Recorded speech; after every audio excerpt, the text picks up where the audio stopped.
Վերջերս մեր եւ ձեր վճարած հարկերի հաշվին Երևանից հատուկ չվերթով պատվիրակություններ մեկնել Բաքու։ Իբր բարի դրացիական հարաբերություններ հաստատելու թշնամու հետ։ Բաքու մեկնած անձին բարոյական իրավունք ունեն խոսելու Հայաստանի հասարակության իմ եւ ձեր առջև։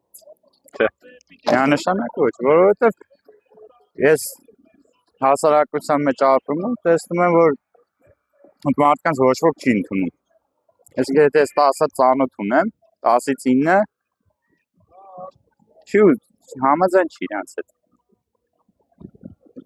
Այսքան մեծ թվով Ոնց կարա էլի հասարակության անունից ինքը։ 30 հոգի մարդ են հավաքվել, իրանցով այն փոքրիկ խմբակը, որ ասում է Սամվել Կարապետյանը իրան։ Մանուս մենակ ես կարամ խոսամ այդ։ Նրանք իրավունք ունեին խոսելու։ Դե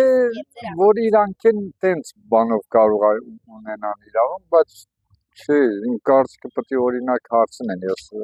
հեր եմ փորձել այս պատերազմում շատ հարազատ մարդիկ եմ փորձել, իմ հետ էլ պետք է էլի ոչ թե իմ իննավոր իմ հետ, ժողովուրդը պետք է բանան, ահա էլի բա որ տենանք ոնց ալնի, չէ, եսին լավ բան չեմ սպասում ես։ Նախ մի րոպե մատ հասկանանք, ովքեր են մեկնել Բաքու։ Ովքեր են այս մարդիկ։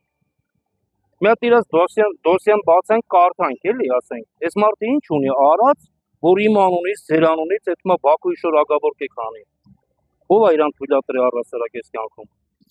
Ոչ, իրավունք չունի։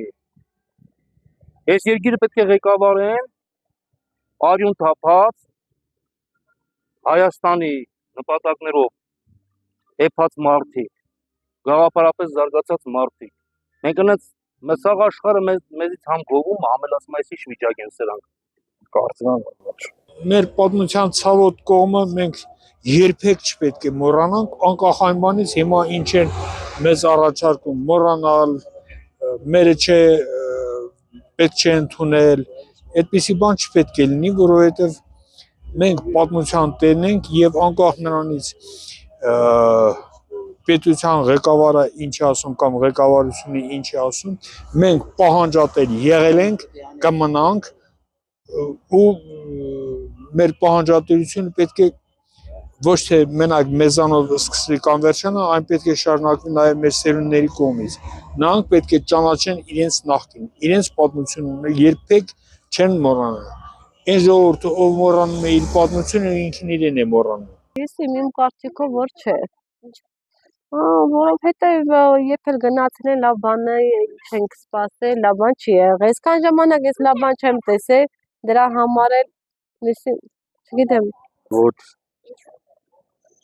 Դե Թուրքիա հետ ի՞նչ պետք է խոսամ։ Թուրքիա հետ խոսալ մենակ ձայնքով։ Ոչ։ Որովհետև մեր թշան ոնց կարող մեր մասին լավ բան խոսա կամ բարոյական իրավունք ունենա խոսալու, ընդհանրապես մեր մասին։ Թշնամի մնա թշնամի, վերջ։ Օրինակ Թուրքիայի հետ բանակցի այն դեպքում, եթե որ Թուրքիան բանը խաղաղություն անի,